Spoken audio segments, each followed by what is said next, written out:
Dr. Ben Festus, who is the invited lecturer of today, holds a PhD in physics, specializing in electronics, measurement, and instrumentation from the Federal University of Technology, Akure. He holds a postdoctoral fellowship with the Center for Nanoengineering and Advanced Materials, Department of Metallurgy, University of Johannesburg, South Africa. He serves as the Director of Research and Development at the Federal Polytechnic Ede, Nigeria.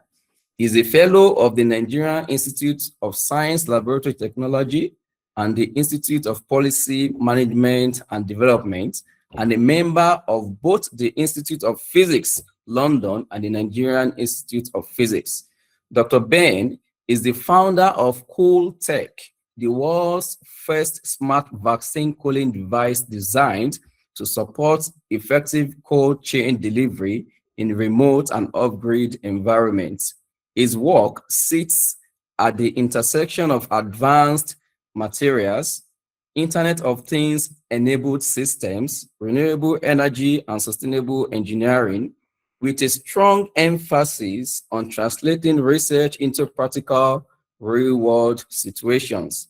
He has led several high-impact research and innovative projects, including AI-driven traffic monitoring systems, adaptive assessment technologies, and the development of agro-waste-based materials for engineering and environmental applications.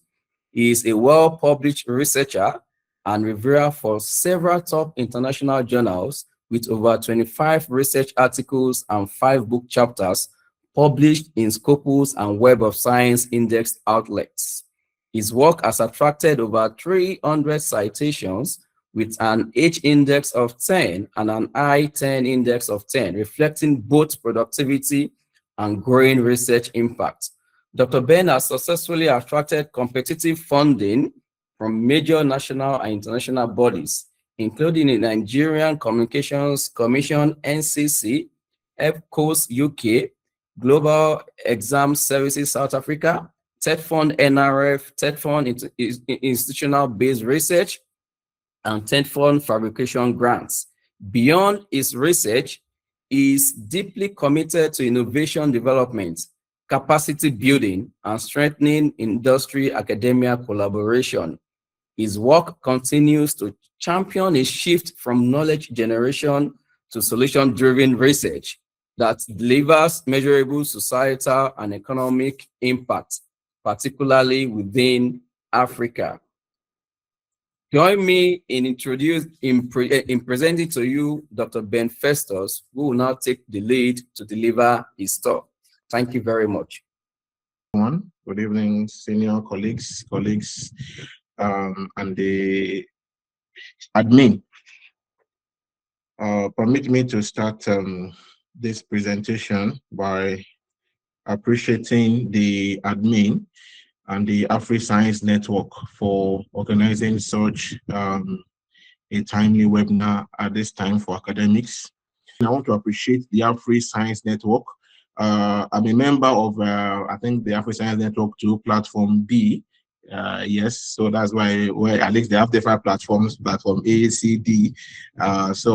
And it's one great WhatsApp platform where we've been able to at least share ideas, been able to listen to senior colleagues speak. Even opportunities are being shared on that platform as well.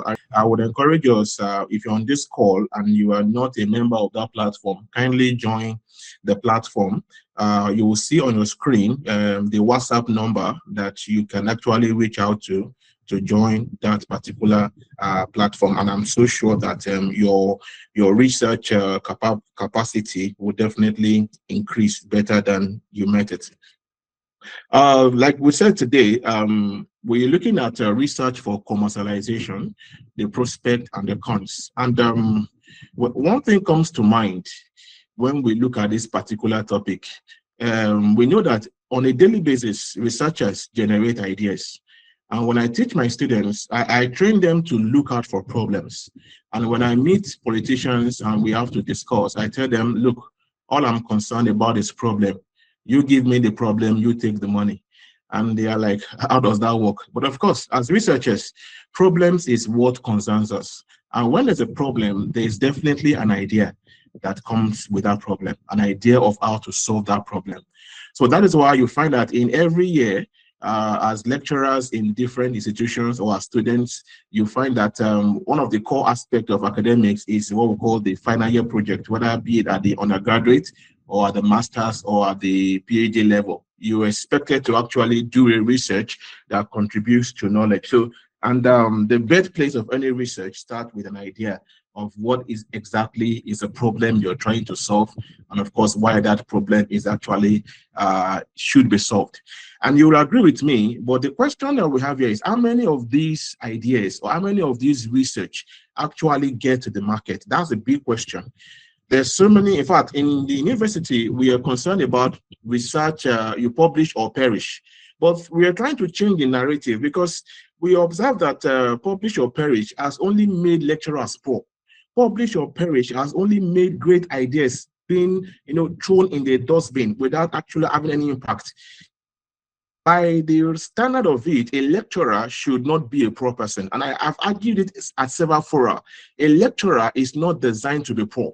It's only in Nigeria we have this wrong misconception. At least I've been to different countries, I've worked there, and I've been able to see what they do and how they put their lecturers in high esteem. So we need to change this narrative that because you are a lecturer, it is your destiny to be poor. It's wrong. That is a wrong mindset. And how then do we break this mindset? Of course, it's simple. We've got a research that we do. What we sell in universities, what we sell in our institutions is research. We have so many PhDs working on research. We have so many the masters. We have so many undergraduates. But the question is, why is the country not progressing? Why is Africa taking the back seat? If we have so many institutions in Nigeria, so many institutions across Africa, then why is Africa not producing anything? Why is Africa not actually exporting technology? Why are we just living in a dark age, as President Trump will call it? So what we observe basically is that most of the research we do end on bookshelves, and that's research paper. We want to boast of citations, we want to boast of impact factors, we want to boast of this, but there is no impact from that research. And that is what this picture depicts. You find that somebody has worked out something on, for example, how to purify water using a solar system. But the people that need the solution are still waiting. We've gone to conferences, we have presented the papers, they have clapped for us, we have done so many things. But the question is, how is this idea affecting the ordinary man on the street? How is this idea putting money into your own pocket as a researcher? Does your idea just sit on the bookshelf, or does it just sit in a forgotten library where nobody gets to know anything about it anymore? And that's why it becomes crucial that this topic is discussed at this particular time. So the question now is, what is research commercialization? Of course, simply put, we are trying to turn research outputs into products, services, technologies, and ultimately a startup. So our research are not just, research has to go beyond the ideas generation stage. It has to become a product that somebody can hold and say, this is the result of my research. It has to become a service. It has to become a technology that people get to use over and over again.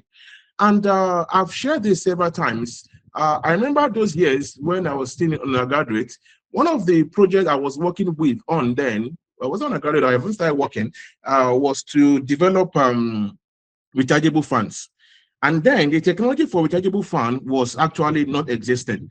And the idea actually came because Nigeria, how we are, there's no power supply.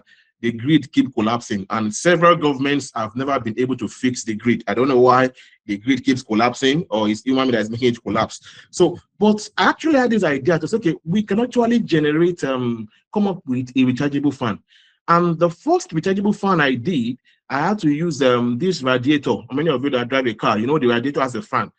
And of course, the concept, because then the only fan you have are blades that run on AC. And I was like, I need a blade that can run on DC. So looking at the car, I felt that fine, this car runs on 12-volt DC battery. And of course, if it can actually power the radiator, the fan radiator in a car, then of course it can actually be used. And I developed my first rechargeable battery. The mistake I actually made basically was I published that work with all the circuit diagrams, with everything about that work. I dumped them on ResearchGate. Now, if you go to my ResearchGate, one of the most read articles without any impact to me is that particular paper, because all the circuit diagrams needed to build a rechargeable fan were done there. I never appreciated the importance of patenting, the importance of even going to the market myself. And these days, years after, you begin to see all grades of commercial rechargeable fans, all grades. Of course, they have modified my circuit, they have built on my circuit, but for me, it's just become one of those failed projects that I always refer to. So research commercialization is talking about just not doing the research, but this time around, making the research into a product that you as the researcher can benefit from. And that's one of the key things we need to understand. While research gives us knowledge, innovation helps us to apply that knowledge. However, commercialization is what takes that knowledge into the hands of people. So it's high time as researchers, we begin to look at the research we do. Where does it end? Does it end on the bookshelf? Does it end with the student defense? Does it end with the conference presentation? Or does it actually go further to get into the hands of those that need it? And that is what this picture tries to depict. Not all research must be commercialized, yes, but however, impact-driven research should be considered. And again, there's no reason why as a lecturer or as a researcher you will spend money, spend time on a research that has no impact in human lives. And that's why in NISLT, we always talk about technology for human advancement. So whatever technology you're doing should be able to advance the cost of human life, and of course, should also be able to advance your cost. So we need to look at prototypes, going to market, academia idea, solving industry solutions. And this is what is actually very important. Now, commercialization matters because one, it solves real-world problems. It creates jobs and industries. Africa is the only continent globally where you find that people are always unemployed. And Africa is also the only continent where that has the resources to solve its own unemployment problem better than anywhere in the world. Now, when you commercialize your research, you reduce import dependence. Today, Africa has become a dumping ground. Nigeria, anything second hand to come board. Before, in those days, in the 80s, in the early 80s, in the early 90s, Nigeria was a hub that was manufacturing. But how many industries do we have again? Most of them have relocated. Many have died. But of course, the only thing that can sustain this industry or bring them back to life is the ivory tower. But how well positioned is the ivory tower? Look at the level of projects our students do every year. We are all lecturers here, or we belong to one academic institution or the other, or one research institution or the other. How many research do you give to your students on a yearly basis? Where do they end up? And that is what this picture depicts. Look at research ideas, money being burnt. The worst part, even if it's not being burnt, it's being used to sell Google and Ekpa. After selling Google and Ekpa, it will still be burnt because it's still going to end up in a trash can, having no impact to the students or to the lecturer themselves. Even the institution that hosts the both of them does not make any impact. And that is why you find that in Nigeria, it's only in Nigerian institutions that you keep having issue of a strike today, strike tomorrow because of money issues. And yet, what we need to make money for ourselves, we sit on it, but we don't value it or we don't appreciate it. And that's why this webinar this evening is supposed to be an eye-opener for us to understand that that thing that we call student research, that thing that we call project, is actually something that can transform not only our lives, but transform also the society and transform the life of the student as well as the nation at large. So commercialization is not just about profit. No, it's about solving real problems, creating opportunities, building local capacity. And in Africa, and especially Nigeria, we have abundant ideas. However, we need more systems that will turn these ideas into usable products. And that is where the missing link is. I'm not going to teach us research because a lot of experts are on this call that understand research far better than I do. But the issue we want to raise this evening is what happens to those research? Why is our ivory tower not being sought after globally? Why is students saying school is a scam? Why is the quality of the research that we do, why are they ending up in the dustbin? Why are they being burned? Why are they not being appreciated? And here you see people on the right side crying, begging, waiting for clean water, waiting for better health, waiting for good jobs. And all the research that we have done that will take them away from poverty, where do they end up? In the trash bin, in the dustbin.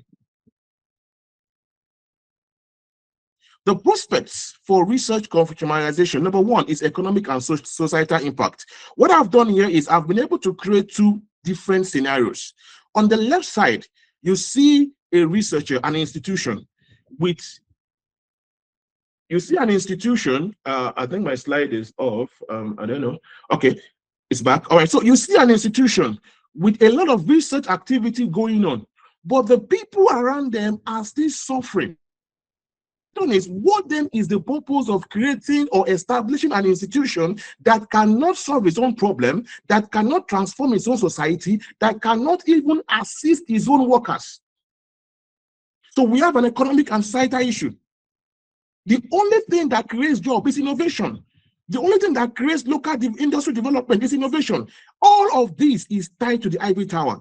If the institutions, the universities, the polytechnics, the college of education, the research institutions, if they are not commercializing their product, then the problem of job creation continues. Local industry will continue to remain moribund. There will be more dependency in imports. That's what we're going to get. So, but the prospect is that we can actually create more jobs. If we begin to look at research commercialization, we can actually have our local industries starting up. And that is what the picture on the right depicts. The picture on the right depicts a situation where research commercialization is actually in effect. From research to prosperity, ideas that create impact, commercialization that builds nations. We want to talk about made in Nigeria products, made in Ede products, made in Osun State products, made in Zamfara products. And the more of these products we have, the more we will actually have less dependency on imports. And of course, what we'll be doing, we will be solving real problems. Number two, the researchers themselves get to benefit. You are there doing research, but how much money comes to your pocket? Of course, I've been a postdoc in South Africa, and I actually have some collaborations in different parts of the world. As a postdoc in South Africa, the money I earn monthly is what somebody earns, is what I even earn here in Nigeria in 6 months. So imagine the level of productivity. If I can earn my salary, 6 months salary in 1 month in another country and have access to other benefits. A prof in South Africa earns over 7.2 million in a month. So tell me, and they drive the best cars, they drive latest cars, they don't drive Tokumbo. They live in good houses. So a researcher is not supposed to be poor. And that is why most of the times when we try to appeal to some of these journals, we let them know that, look, when it comes to Nigeria, don't look at us with the eye you look at Africa. Researchers in Nigeria fund their own project themselves. There's no funding to drive anything. But again, the question is, should it be like that? As a researcher, are you not supposed to be richer than, at least because your product, your research should even be able to put food on your table? But what do we have? You submit paper, there's no funding, there's no impact. We struggle to survive.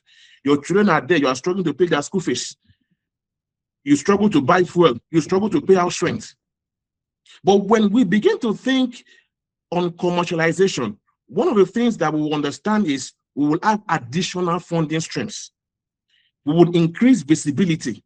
We would actually have more industry collaborations. And I've always argued at different forums that industries, the best people that can start an industry are researchers.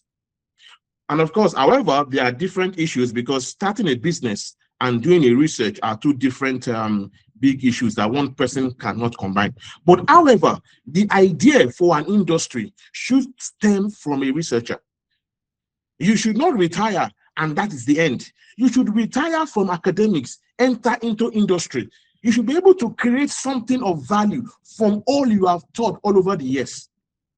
It is wrong for an academic to retire and you just sit down at home reading paper, collecting pension. No, this is time to venture. All those things you have taught, all those projects you have given out, are you saying there is none among them that can become a venture? Are you saying there's none among them that you can invest your money and your time in?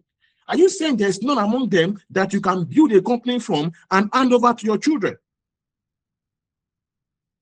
I'm actually raising our mindset this evening. I'm trying to raise our curiosity. I'm trying to even abuse our thinking, to take it away from the dark age, to come to this right side where there is life. I want us to leave this left side where that depicts punishment, that depicts suffering, that depicts nothing that is working, to this place that is bright. Because the future of researchers is not as dull as we think it is. It is actually bright. We are not designed to struggle. We can actually go from struggle and have a success story. I'm going to be sharing some of my success stories with you with the hope of motivating you to be able to see what you can do with that great idea that is sitting on your bookshelf. But I want you to know that commercialization empowers researchers. And when the researchers are empowered, a nation will be empowered. The third category that benefits from research commercialization is the institutions. On this left side, you find that every now and then, there is always the issue of strike, labor unrest, protest, people demanding for better funding. They are saying that there's no facility to work, there's no power supply. I don't know, in university, in my own university, I don't know when last they have one power for us. Not now that even the grid has collapsed. But are you saying that as an academic institution, we cannot generate our own power? Are you saying as an academic institution, we cannot, apart from generating, we cannot even sell energy? Of course, they have taken energy away from the federal list. It has now become every state, anybody can generate his own. Of course, if you want to sell, you must get some license. But at least generate the one. I don't know, in my house, I don't know when last I've seen NEPA. Because I came back of South Africa and I said, look, this thing has to change. I had to just install and, of course, establish panels in my house. 24/7, I have light. So the issue of light has gone. Imagine you are doing serious research and NEPA just switch off the lights, or whatever that is, NEPA or PHCN.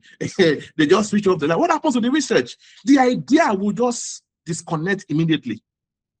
Because you start thinking, how much gen do you want to blow? How much gen do you want to run? So even if you are there still arguing solar panel or gen, well, I'm thinking your argument is not, because if you want to run generator, the fuel price continue to increase. Have you thought about the pollution? Have you thought about the noise? So we need to invest. But again, what we are saying is institutions also need to invest. Institutions also need to change this narrative where they depend entirely on government for everything they do. All the researches that has been done in that institution, can they make something from it? Can they start a business from it? In Israel, there's an institution in Israel. Once the student graduates and they have an idea they want to do, they will come to the school and approach the school for funding. The school buys into the idea, and when they buy into the idea, what they do basically is they become part of their shareholders in that student's company. So imagine the school investing in like 100 students company, taking money every year as dividends. That is one of what a school in in Israel is doing. They are the richest school globally. So because every student that graduates from their school, they have a company where they are shareholders. So they get annual revenue every now and then. So they don't need to disturb the government. The government does not need to disturb them.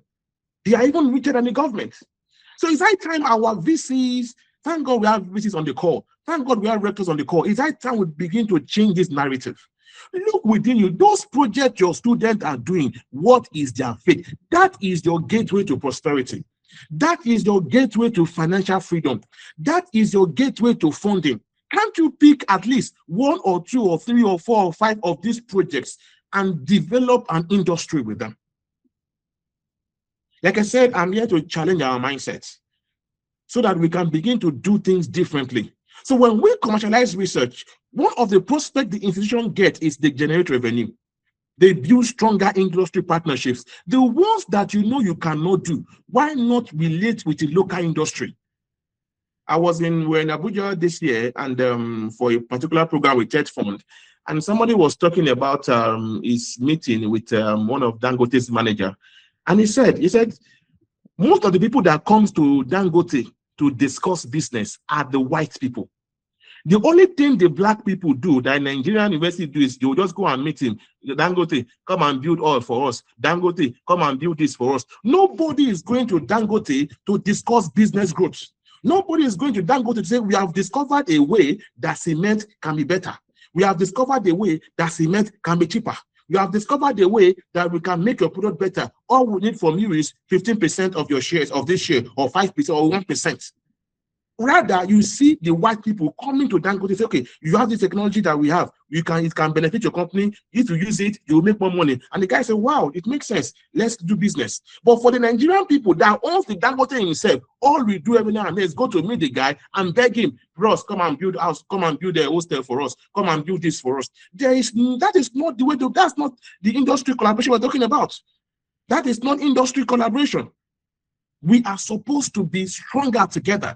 An institution should be able to approach Dangote and say, in my institution, we have the research that can actually make cement better. We can even develop alternative to research to cement. We have done a marketing survey. If you sell at this price, you make more money. That is what the guy is looking for. And that is what they need. And if you can do that, you make your money. It's not going every now and then begging, asking for. You also think of, how do I also make residual income, money that come in every now and then? And of course, we're talking about global ranking. Why would Nigerian universities continue to rank well? Because one of the things we do, commercialization is not in our curriculum. It just ends on the bookshelf. Look at those universities that are actually ranking high. You will see that they take commercialization very seriously. In fact, I recently applied for an MSc grant, and one of the key things I had to discuss extensively is, what is the end game of my research? And that place alone takes a lot of marks. I had to sit down to think deeply. This research you want to do, how do you get it into market? You must convince the reviewer board that this research is not going to just end here. They want that research in the market. They want you to show a plan that works.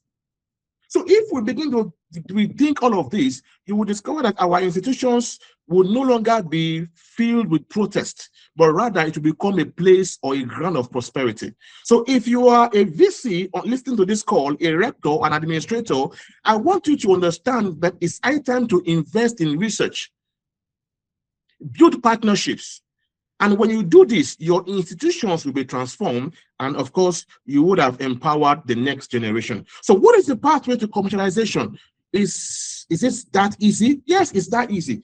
Just 6 steps. Number 1, get an idea. Of course, that has been done. You have an idea. You have a research. You give your student a particular topic to carry out. You identify a problem in the society. And that's why one of the things I train my students basically is, 1, identify a problem. And I tell them, go around you. That thing that you are not happy with, that thing that each time you see it, it makes you sad, that is a problem. Don't just pick topics that's because you want them to. No, your topics should actually reflect a problem. You must also understand that it's a problem. Somebody else must see it also as a problem. Then once you have your idea and your problem defined, then the next thing is proof of concept.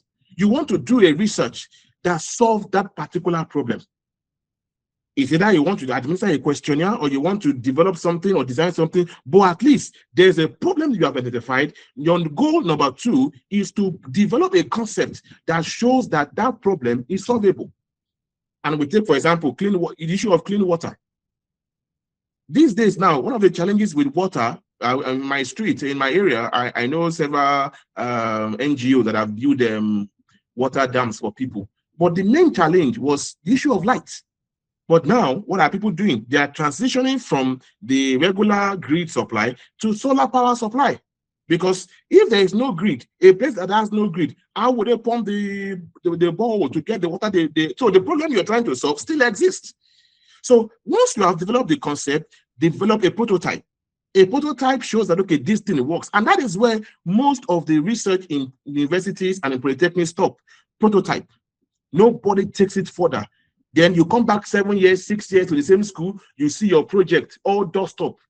useless. In fact, some would have been burned, some would have been sold to the abokis that are buying, is this bend down condemn or something? I don't know the name they're giving it. And of course, sometimes you go back to the schools, your heart is broken.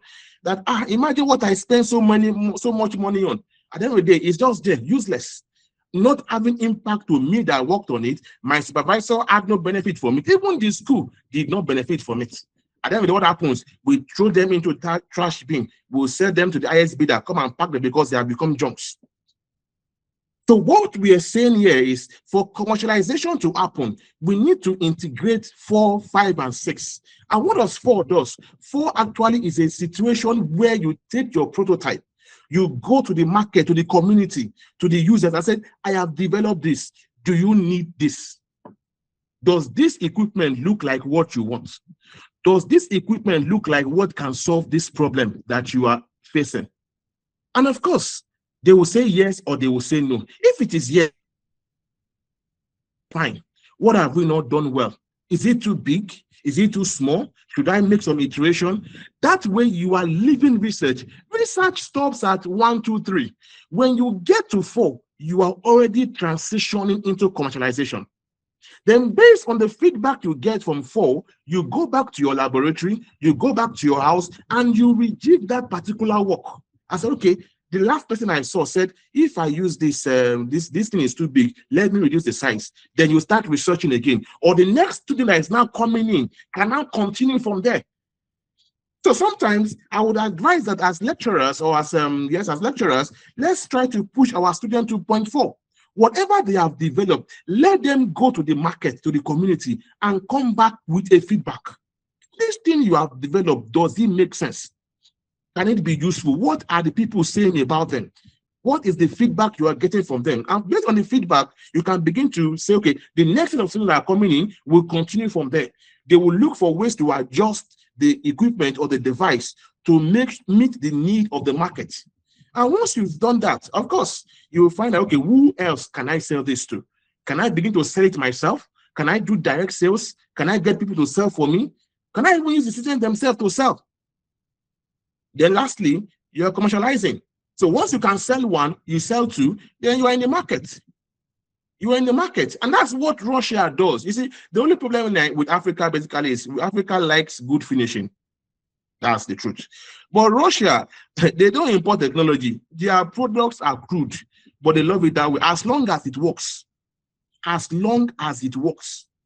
So once it works, people will buy. I remember those days of rechargeable fan, people using CD to do rechargeable lights. Before you started buying rechargeable light from China, we've done our own locally. The only problem was there's no support. Those CDs, then people will put LEDs there, and they will use a Tiger battery, and the thing will light in the night. And it was wow, innovation. Some people are still using, and I was in the ocean one day, and I saw a young man using this lithium battery from laptops to do a rechargeable light. I had to patronize him, to encourage him, because it makes, the major thing is it works. What's the difference between the bulb you are buying? If you open the bulb you are buying, it's still the same lithium battery from laptops that are inside. Of course, the finishing might not be as you will get if it's something manufactured well. But again, that's a concept that works, that can be built upon. Like I said, I'm going to share 1 or 2, 3 case studies of what I've been able to do in these regards. And the first case study is the smart vaccine cooling device. Now, in 2009, I was opportune to be on the field for health immunization activities.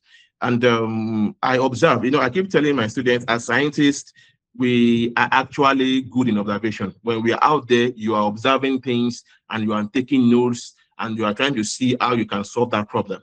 I observed that the ice pack that I carried to go administer immunization, because I had to trek several miles and we had to leave around 8 o'clock, come back around 3 or 4, depending on how soon you can finish. And of course, they give you a long place to cover.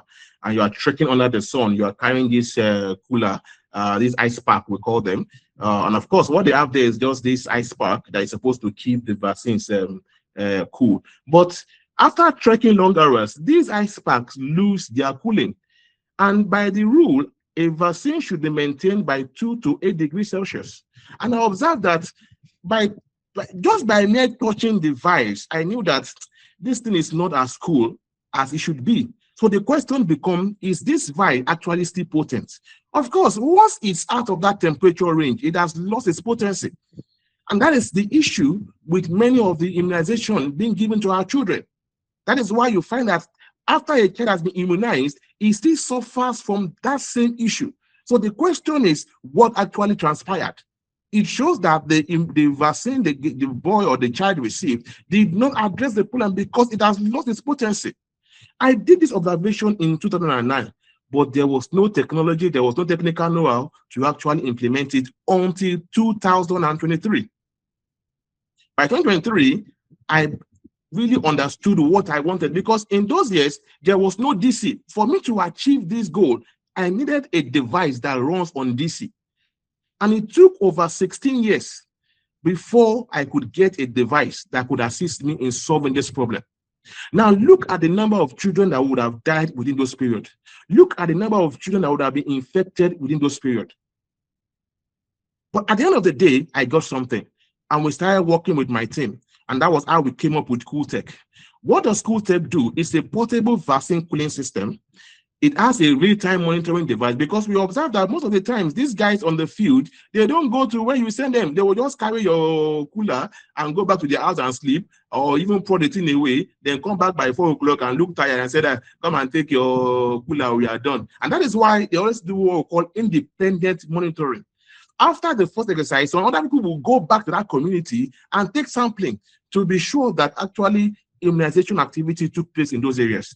But with tech, we can actually eradicate that part by being able to actively monitor the worker, and of course, to know whether he or she is at the geolocation is supposed to be. And of course, we also develop what we call an AI-enabled predictive control. And I'm glad to tell you that we have secured our patent for CoolTech already. And we are already in discussions with companies in trying to achieve a good commercialization output. So what we are working on right now is we developed a smart screen device for vaccine preservation in off-grid areas. And of course, what are we doing? That is from a research perspective, a problem that lingered for 16 years. And we're able to take it away from research alone. Now it's into the market. I can tell you how much money. I have not even started selling. Between 2023 and now, I can tell you how many businesses have approached me, how many events I've been invited to, and every one of them, I know how much goes into my pockets. I have not even started selling the product. Just the mere idea of the product is already putting good money in my pocket. That is what we are trying to sell. Your research can actually make you money. That is why sometimes you won't see me, well, those my colleagues know me. Once you see me in school, I even lucky, because I'm always busy. I'm busy looking for people are calling you. We want this solution, want this solution. So that is what CoolTech does, and it has done so. So this is just an outline of my story. You have a deadly problem. We started things differently. For me, it took 16 years. My idea was on the shelf. For 16 years, there was nothing in my pocket. I could not solve the problem. And of course, in 2023, CoolTech had to leave the shelf and became a real life. And that's what you see here. This is my CoolTech design. This is my first design.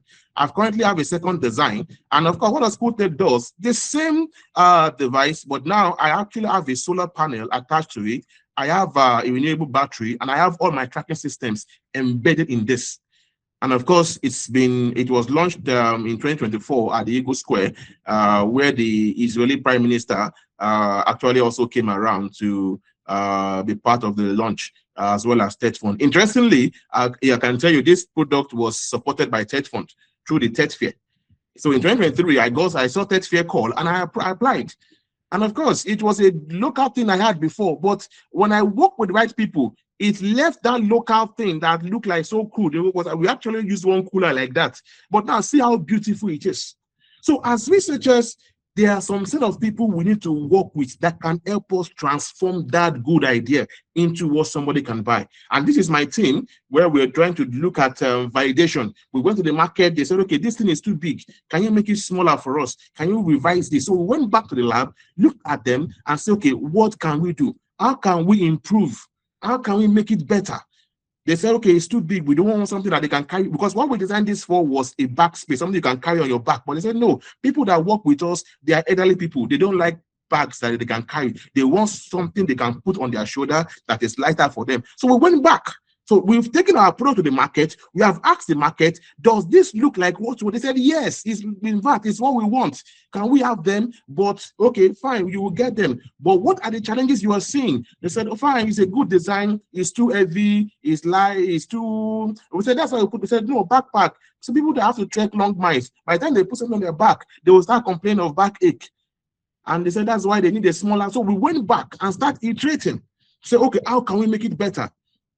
How can we reduce this? So that is what we have right now. And I can assure you, between this year, before the end of this year, or latest by next year, Polytech will actually be in the market, because we've gone through different stages. We've gotten different partners. We're actually working with WHO to validate some of our design concepts there. And of course, we are targeting that before the end of this year or by next year, Polytech will be out in the market. And of course, you know what it means. That's money in my pocket, aside from the salary I get.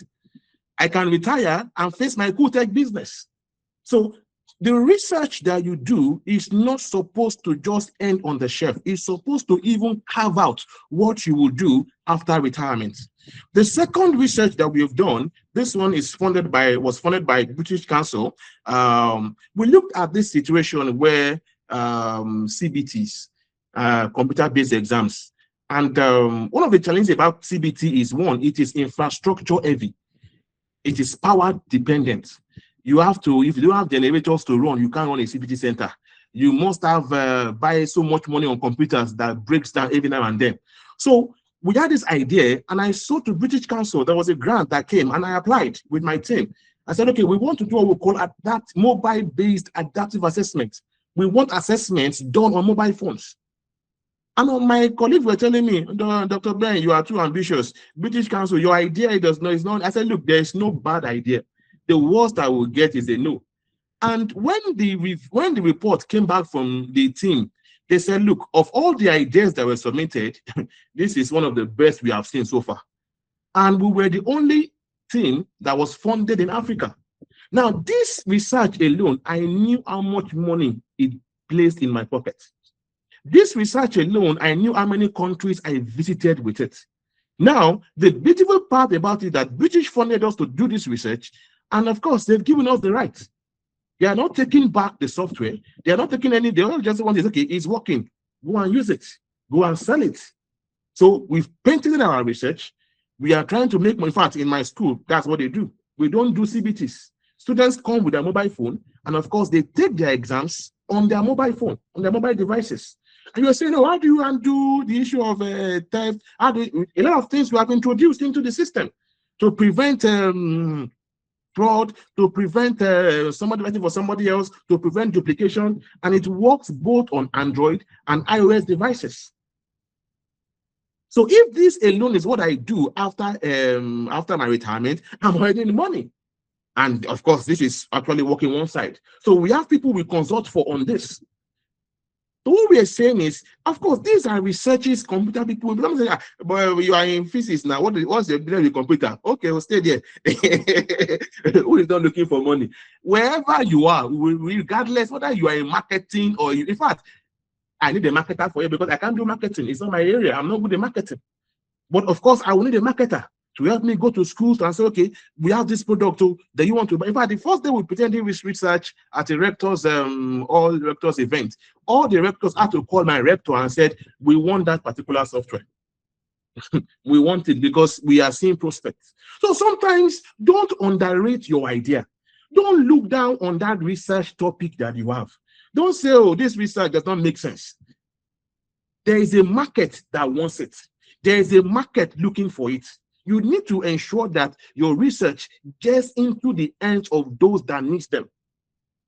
Imagine now with the MBT, you don't need to spend on, you don't need to buy inverter. You don't even need to have a solar panel. You don't even need to buy computers.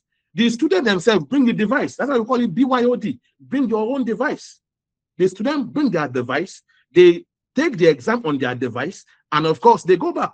So the issue of power is not there because the student will be the one to charge his own power phone before it comes. The student will operate from his own phone. The same thing you will do with a CBT, a computer-based assessment, is what you get with a mobile-based assessment.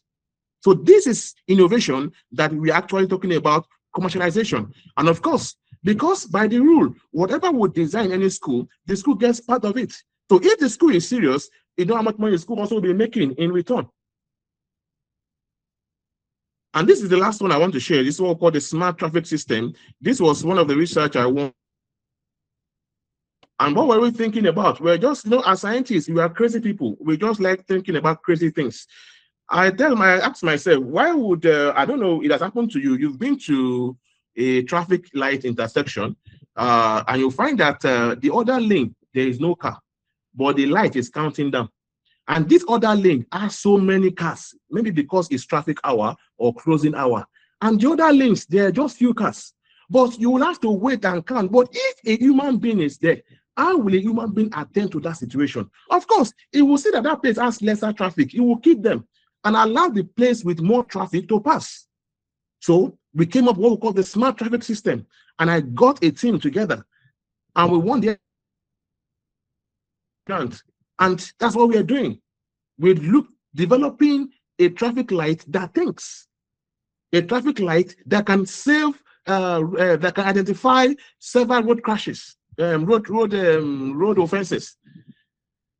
So that's what we are doing with this. And of course, one of the beautiful things they have done for us, they said, look, this idea is yours. Just take the money, implement it. And we are about 95% done of this work because we have developed several models along the line for this particular research. And what are we doing out there? In fact, one of this meeting here, number 4, is where we went to Osun State government to discuss the prospect. And in fact, the commissioner said, can you come and install it? I said, sir, we are not just installing it. This is a research idea first, please. They said, come and install it. They've even given us 5 junctions where they want us to install our. I said, no, hold on, please. Before we talk about installation, you have to pay. We only came to ask for permission to use your road. For me to go and install this on your road, that's money. So that's another separate money. So I've just shared with you 3 out of different things I'm doing with my research. I've not even gone into the one I'm doing with the waste management system, where I'm working with cassava peel, agro waste peel, all of those things. These are just 3 technological-based research. And all this research, I engage my students and my colleagues at different levels. Because, of course, I can't be the master of everything. I have to work with people. So what we are actually saying is this idea is possible. A research can actually be commercialized. It's high time we begin to think out of the box and take our research a step further. That does not mean there are no challenges. There are challenges. Commercialization is powerful, but of course, it comes with its own challenges. And number 1, structural challenges. There's the issue of funding. There's funding gaps between the research and the product. Who pays? How do I develop it? Because let me tell you, starting a company and doing research, they are 2 different things. The little I have learned from working with Innovate Hub, I understand that, look, to be a businessman is not the same thing as being a lecturer. They are 2 different things. A lecturer, you can just do your research and keep it. But a businessman, he wakes up and is haunted by that thing he has done. He wants to make money from it because that is the only source of income. So a businessman is very tenacious. He will not be comfortable seeing his idea lying on the shelf. He wants to take it out there no matter what. But a lecturer, because he receives salary, can forget the idea and still do another one. And that idea that you are keeping on your shelf, even if you are not using it, you can sell it to a businessman that needs it. They don't know it exists. But once they know it exists, they can come and buy it. So that one will even address the issue of funding gap. There's the weak industry academia challenge. Of course, that's a not only a global issue for developing countries, an issue. The industry and the academia are not together. And that is why I've always said it is wrong for an industry to set up an R&D department. An industry should collaborate with an institution to undo its R&D. Because for a lecturer, for a researcher, R&D is what he does better. All he's looking for is funding. All he's looking for is the tools. So if a company has the tools and the funding, why not partner with an institution? Why, instead of setting up your, because when you set up your own R&D, they cannot be as efficient as the person that teaches it itself. So industries need to understand this. It's wrong for you to set up your own R&D. Engage with institutions around you that can develop your R&D, that can look at your product and say, okay, we can do on our tests and give you feedback. It's not too. In Africa, we have this selfish economy where one person wants to be the CEO, he wants to be the marketer, he wants to be the sales rep, he wants to be the director, he wants to be everything. No, diversify. That way you make your money, the other person makes money, everybody wins. Number two, technical challenges. It is not easy to take like I told you, if I show you cool tech when it was done in the lab, it was a product you would not want to buy. But see the way an industry has been able to help us fine-tune it, giving it a feel that somebody will want to pay money for. That is not giving me confidence to approach WHO to say, I have these services, I know you need it. So the product reliability issues are also there. Your prototype is not what people want to buy. It doesn't make sense. But of course, that should not discourage you. It's all about looking for the right people. And I will tell you some of the right people, because I'm trying to round up very fast because of my time, that can actually assist you in this journey. Again, you have to standardize whatever you have. You can't just throw out a product in the market like that.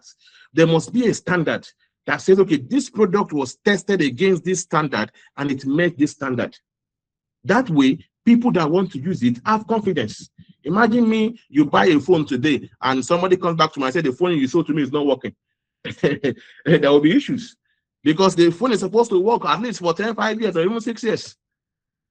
So whatever product you are designing, you must be able to address the technical challenges that are there, which research will not do. But for commercialization, you have to do that. Then number three, it is not a personal affair. It is not a one-man affair. You must have a team. There must be a technical team. There must be a marketing team. There must be a sales team. There must be a feedback. In fact, you must have somebody that must be paying your budget. The reason why I've said it several times, there are no bad businesses. There are only bad managers. So don't say this business is not good. No, it's the manager that is bad. So you must understand that when it comes to commercialization, one of the cons you have to be careful of is personal, me and myself. You must have a team. And that's what AfriScience has been able to do better. AfriScience Network is managed by several great teams. There are some of them I know. So if one is not available, somebody is available, and they have a shared vision. So it's high time as academia, we need to see how we can develop a team. It's not compulsory you must come from the same geolocation or from the same institution. Most of the people I do collaborations with, they are from different parts of the globe. The end goal is making money and building a research that actually people can use. And number four, market challenges, wrong product, market fit, user acceptance issue. Will people accept this product? Of course, you will never know until you actually take it out there. Then you're asking yourself, can it compete with imported products? Of course. Don't be afraid of competition. There is never too much of anything. I have a colleague that is currently making a moringa soap. And if I tell you how much she makes on the sideline, she of course, she's a lecturer, but the soap and what she does, of course, moringa soap, there's plenty of soap out there. Will I make money? She is making her money because people keep buying soap. So the major thing people are looking for is, can your product deliver? It's not so. Don't think that, okay, there's so many people that say, how will I survive? That's another thing you have to learn. Collaboration, competition, how to fight in the market. Understand your competitors. Who are those you are competing with? See, by the time we begin to think like a business person, we will understand that being an academia is not a mistake. Because if anybody should be making more money, we are the ones that should be making more money. Because we understand how to generate ideas. We understand how to look and iterate for the problem. But the only thing is we are not selling those things, and that is why lecturers are still poor. So how do you do it right? Number one, start with real problems, not just ideas. Locate the problem. What are the people facing? What is the challenge of that community? Start from your community. Look around you. What can you solve? When you want to give your student a research topic, let it be based on the problem you have identified. Don't just give research for academic sake. Give a research topic that solves a real life problem. And once the students begin to see the problem you're trying to solve, they will take the research very seriously, because they're also seeing the benefit, the immediate impact of their research. And when you do that, you engage end users. Ask them, what do they want? Do you want a power supply? Do you want an improved way to cook? Is it water you want? Is it light you want? Because at the end of the day, somebody must be able to buy whatever it is that you are doing. If you're doing a research that you want to sell and nobody wants to pay for it, you are back to square one. To engage with those that you think needs this research. If we do this, will you buy? Is it what you want? Or if not, what else do you need? So before you give your student a topic, I want us to begin to look at it from a separate concept. Can this product end up in the market, or will it just waste on the shelf like the others? Then when you do that, build a team for it. Protect your IP, get an IP. IP in Nigeria now, I think with about 50,000 naira, you can get IP to patent your research. Then of course, the next thing is, how do I scale? Start looking at people you can do business with. If that alone, if you do a research for commercialization product for at least 3-4 semesters, you will get something, because those 4 semesters, those 4 years, you know it's towards a goal that by year 5, I am launching my product. And of course, you have worked with different students that have helped you develop the thing. So for 5 years, you are busy cooking up the whole thing. The students are doing the same research, but they are refining it from one level to the other. At the end of the day, when you are ready, you are in the market, because that's your goal. You want to make money from it. So for African researchers, let's focus on local materials. Recently, I was discussing with a colleague yesterday on the need to start developing our own batteries. We import too much of batteries. And as a material scientist, I'm beginning to look at questions that, okay, what is the issue with the lead-acid battery? Why is it corroding? How can I use new technology to stop this corrosion, to make sure that the lead-acid battery lasts longer? Why can't Nigeria even produce a battery? Why must it be China? We have looked at lead-acid battery. It's just lead and, of course, the electrodes and the chemical.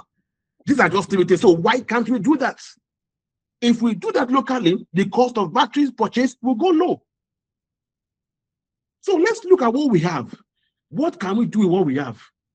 And that way, we have what we call low-cost innovation, context-driven solutions. All these are very, very paramount.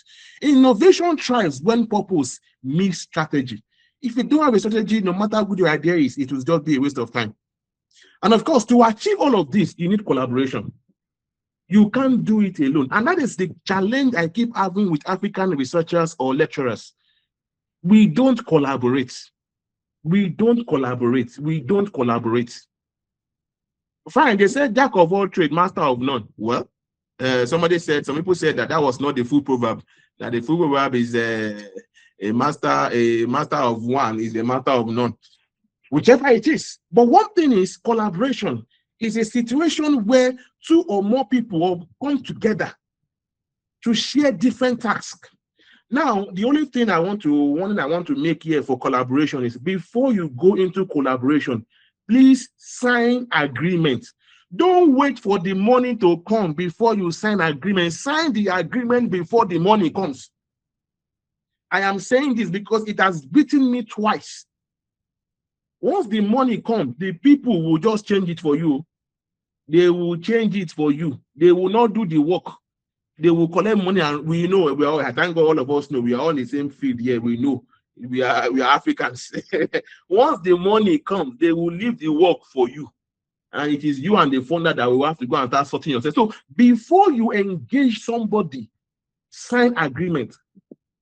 Last week, I got several calls from, I think I got about 2 calls from different parts of the country, from the world, looking for collaboration. And I told them, look, let's sign agreement first. I'm not saying I'm not collaborating. Let me know what I am doing, how much is entering my pocket, and what I'm entitled to. Let me know what you are doing, how much is entering your pocket, and what you're entitled to.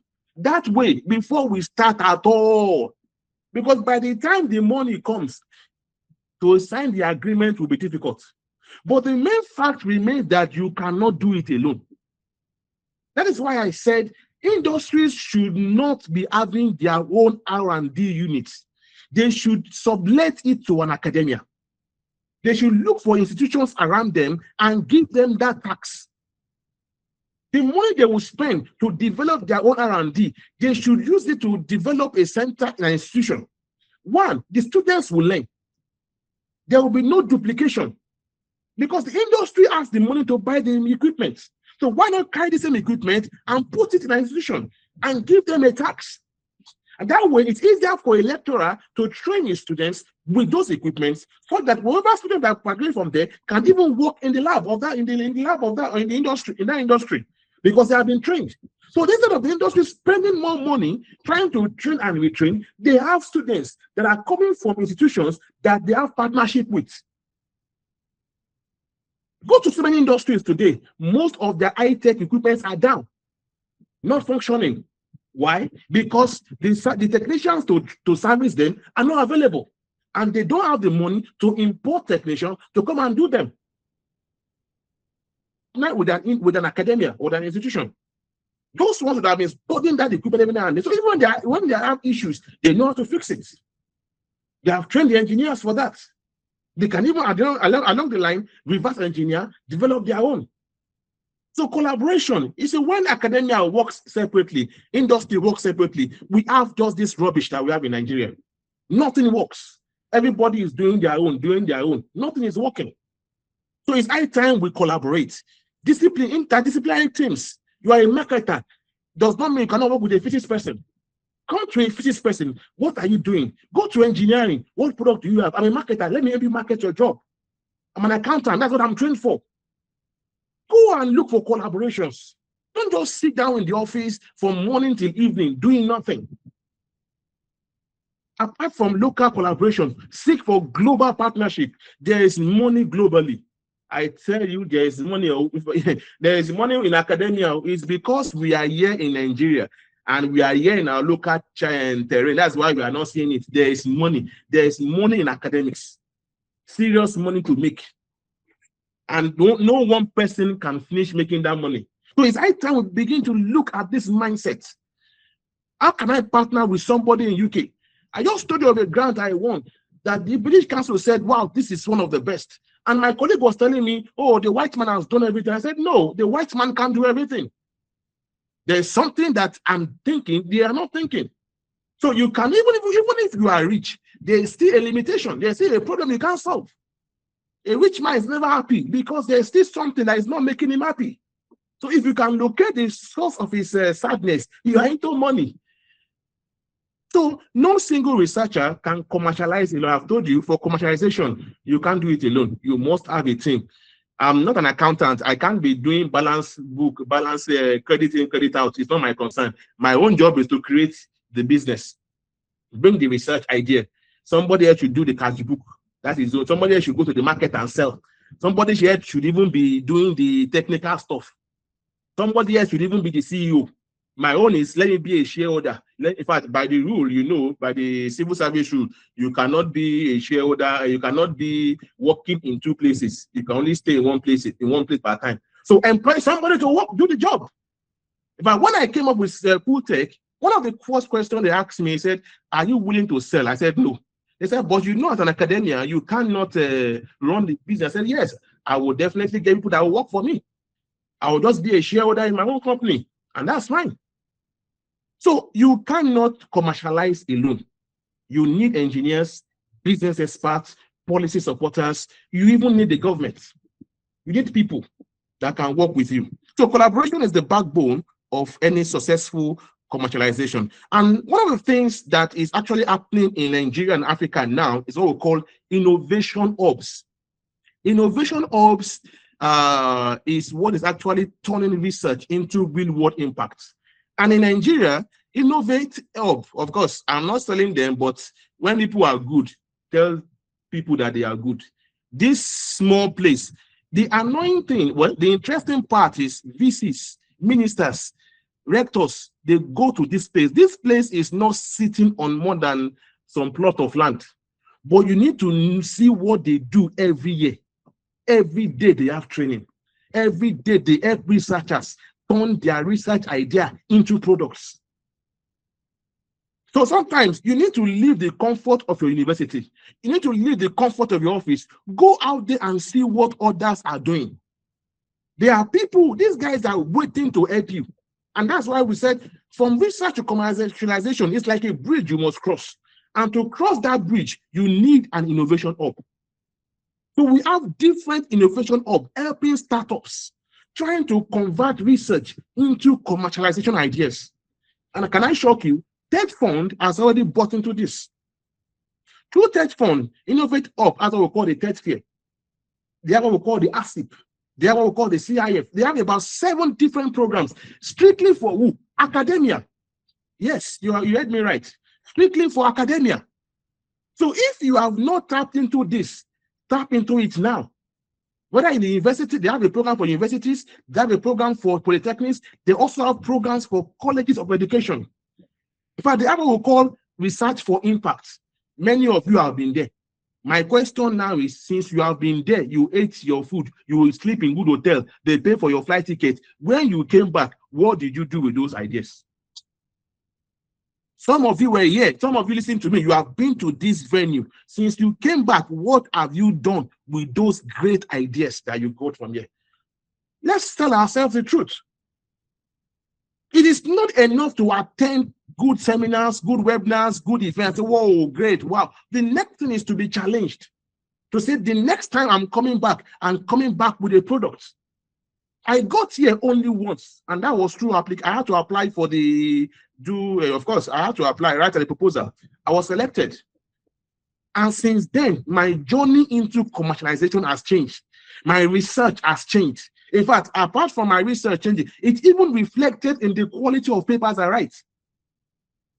So innovation hubs are there to assist. We have Suite, we have Techa, we have Venture Lab, we have AfriLab. A lot of them are there. You can look online and see how you can actually relate with them. So one of the best ways to get into commercialization is through these hubs. It's important we know these hubs and see how we can relate with them. Innovate Hub is currently advertising for commercialization CIF fund. And that fund, like I told you, is sponsored by Tech Fund. In fact, Tech Fund trusts them more because they know they deliver. And these companies, this place is managed by young people that you and I taught in school. Each time I go here, I see young people, I am motivated. I sit down and they teach me. I like, wow. So we have this, let me tell you, Nigeria is blessed and there is hope for the country. You just need to be at the right place to see your products and see what they are doing. See how they got caught up early with the ideas. Some of them have companies they are setting up for themselves. I've seen people that work here, within a year they leave. I'm like, why are you leaving? They said, no, we want to start our own business. And rounding up, innovation hubs and institutions, they need to be a meeting place. Thank God, Tech Fund is already setting up innovation hubs across the 6 geopolitical zones. I know they've started with Ede. They've started building those centers. And that's why, even apart from your entrepreneurship, Tech Fund is also insisting through MPT that institutions must have innovation hubs. It's high time we just stop teaching theory. How does this theory put food on my table? How does this theory make me a millionaire? You can be a millionaire as an academic. It's not a crime. It's your research. It's your idea. So research was done in isolation before, but with an innovation hub, research plus hub plus industry is what we're talking about. We want a situation where research is done in collaboration with the hub and, of course, with industry. And the beautiful thing is the hub has several industries. If I tell you how many industries have been pursuing me for cool tech, if I tell you how many companies, people have called me globally to say, we want to buy cool tech from you. I could not have gotten that connection on my own, but the hub has been able to do that for me. So we need to take our research ideas to people that can help us convert them into money. Across Nigeria and Africa, innovation hubs are emerging rapidly. However, there is still a gap. Our institutions and these hubs are not deeply connected. If we bridge that gap, commercialization will accelerate significantly. What these hubs will provide for you is one, prototype support, mentorship, and of course, market access. So the message we are saying here is we must bring hubs closer to institutional leadership. Our VCs are aware of these hubs. Our rectors are aware of these hubs. Our R&Ds are aware of these hubs. But many of the lecturers do not know they exist. So as directors on this program, as VCs on this call, as rectors on this call, as lecturers on this call, what I'm saying to you this evening is go in search of these hubs. Research them and see how you can partake in that small cake that is available. Otherwise, it will be difficult. To enter into commercialization as a researcher is not an easy task. But there is an hub that can assist you. They will teach you the pathway. They will teach you how to prepare your documents and everything to ensure you are there. In conclusion, Africa does not lack ideas. We must move from publishing research to deploying solutions. Research without impact is incomplete. Commercialization is challenging, but what? Necessary. Collaboration is also essential. Africa's opportunity lies in local solution. What we need is simple. Number one is structure. Number two, support. And number three, intentional commercialization. I use that word intentional because you must be intentional about it. Before you give your student a topic, a research topic, your goal should be to commercialize. And that is why for me, my students that work with me on AgroRace, they know from day one before we start is that we are going to work with industries. We are going to work with SMEs. So I take them on tour to these local industries to see what they are doing and to begin to see where our material can be useful. So you must be intentional about commercialization. Don't just give topics randomly. Even if you are a student, a PhD student, a master student, don't pick topics randomly. That is why you must understand problem. What is the problem of the society? If you are done with this research, how much money will you make from this research? The guy that started UPS, you read about the story, he proposed UPS as a research project. And the supervisor told him then that he's thinking like a fool, that how can you move goods from here to Africa, from Europe to Africa in 24 hours? It's not possible. Go and change the topic. Of course, the guy changed the topic. But when he finished the supervisor's topic, he came back and pursued his own topic. And today you have UPS, you have FedEx, you have all manner of people. So don't even be discouraged when people are not even seeing what you are seeing. But I'm talking to a clique of people that are the ones even giving out the topics. When a student comes with a topic that makes no sense, I want you to look at that topic again. Don't just throw him away, because there's something you might be missing. There's something you might not be seeing.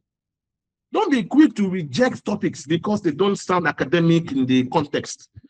How much money have you made from it? Citations, fine. You have 1,000, 10,000 citations. How much money has it put in your pocket?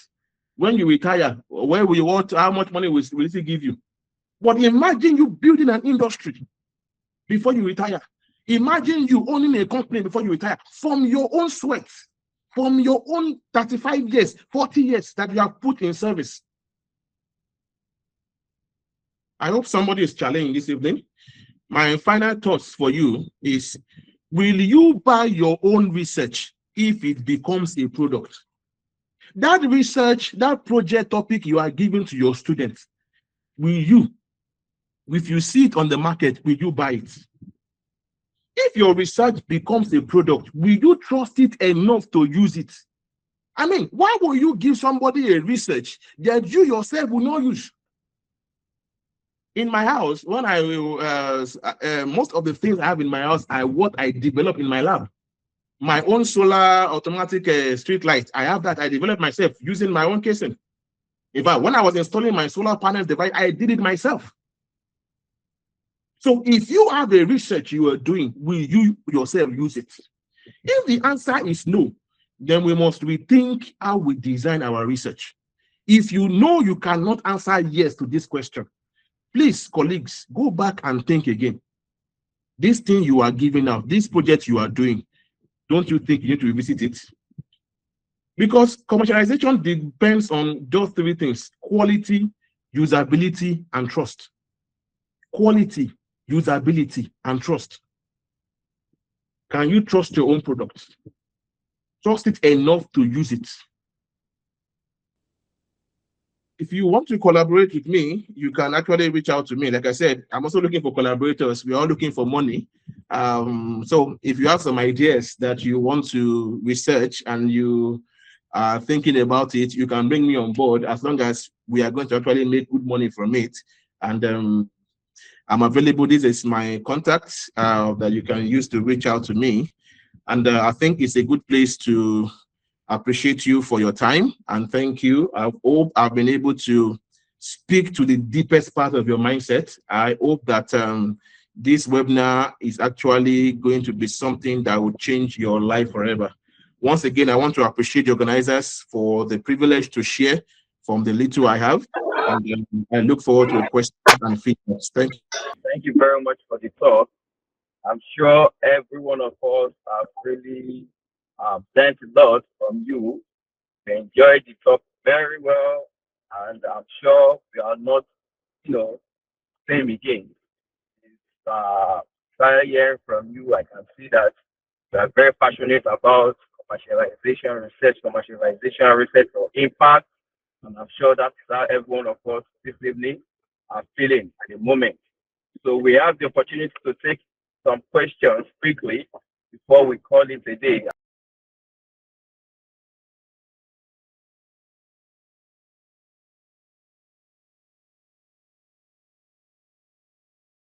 My question is, how do you deal with institutional bottleneck when you have a research idea or product that is commercializable, but your institution does not have the resources or the funds needed to put it into the market? How do you handle such a bottleneck in this case? And you yourself do not also have the money or the funds to take it to the market. Thank you. Thank you, sir, for that question. It's a challenge all of us faced anyway. And in fact, one of the major things we had was the clause, because by the scheme, is it civil service rule, or by the scheme of service, or not scheme of service, but the civil service rule, whatever you develop in the institution belongs to the institution. But one of the things we actually have to agree basically is, if you don't come up with the idea, the institutions definitely will also have no idea. So that case, you have to discuss about percentages. But the major thing, like you said, institutions don't, if you're waiting for institutions in Nigeria to fund, that's the wrong strategy. They don't fund. TED Fund actually funds, but they fund through some programs. That is why I was talking about these innovation hubs. Most of these innovation hubs are looking for startups. And recently, part of what we are doing is we are trying to make them come to the institutions and run their programs, because that is where they can get quality ideas. And that is where they can get serious top-level researchers. So that is what Innovate Hub is doing. Innovate Hub is actually helping TED Fund to administer this money. So they advertise to institutions. So they advertise every year. So once you see adverts, the only thing they are not asking you to come and do research. What they want to do is that research you have done, we want to take it from research into a product to the market. So that is what the hub does. The hub is not going to give you money like that. They are not going to ask you to go and start doing research. The only thing is, you have a product, fine. How is this product? Have you made money from it? No. Okay, we can help you. You need to do A, B, C, D. In fact, there was one I also participated recently, Sweet. Sweet is Southwest Investment Technology. It's owned by Oduduwa. So many of these NGOs or even one of these companies are beginning to see serious money in startups, trying to help startups. And for some of us, we are championing the fact that they should go into the academia, because we have professors, we have doctors that have a lot of research they have done, but they need funding. So when it comes to funding, don't depend on institutions. We have other agencies. Tech Fund also funds. NASEMA, I think NASEMA funds. Some of these agencies of government also funds. But you need to know those calls when they advertise. That's why you must belong to several platforms. They used to advertise some of those platforms, some of those calls on AfriScience Network as well, because you don't know when you just see them. They are not things that are that loud. So they are not loud things, and they are not for a lot of people. So, but that is the only people that fund. Institutions don't have the resources to fund. But if you have a serious rector, a serious VC, it can look in that direction and see how they can partner with industries and see how they can bring in the money. But for now, Tech Fund is actively funding.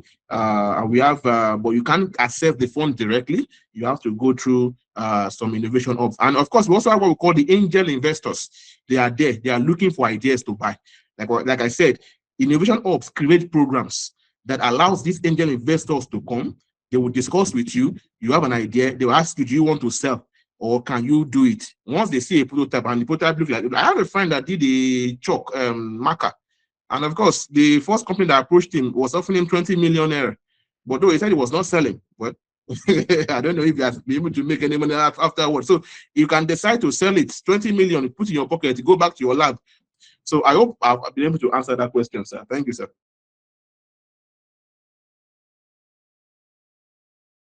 My question goes like this.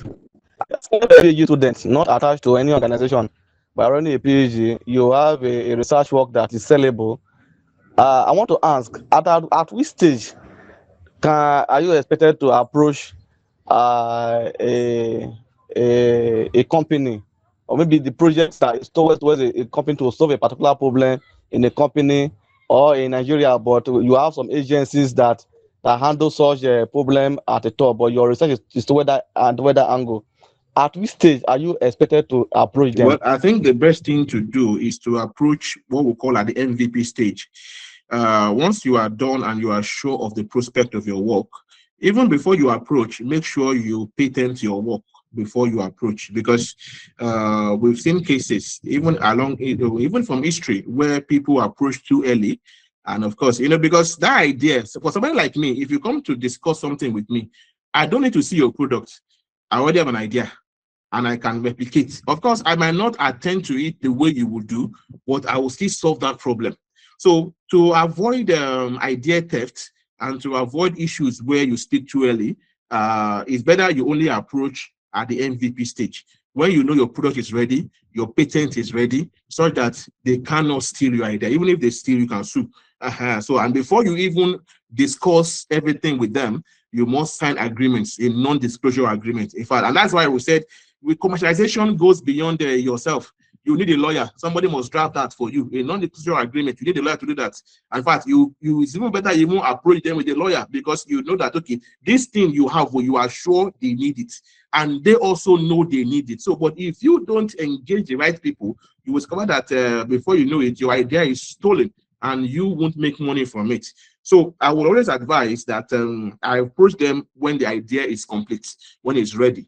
And of course, there will be documents being signed to say, okay, we are presenting this to you, but we must make sure we are not seeing it elsewhere. And that's why you must also be careful what you are presenting. Don't show all of your works to them. Another thing again is we have some of these startups that are these ops that I'm talking about. Some of them also steal ideas.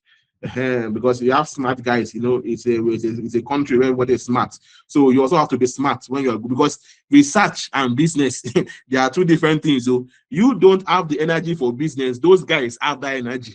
You are just a researcher or a student. But those ones, that is what they are trained for. So the time you are still struggling to enter, they know where to go to get the money and they start the business. And that's the issue we have in Nigeria.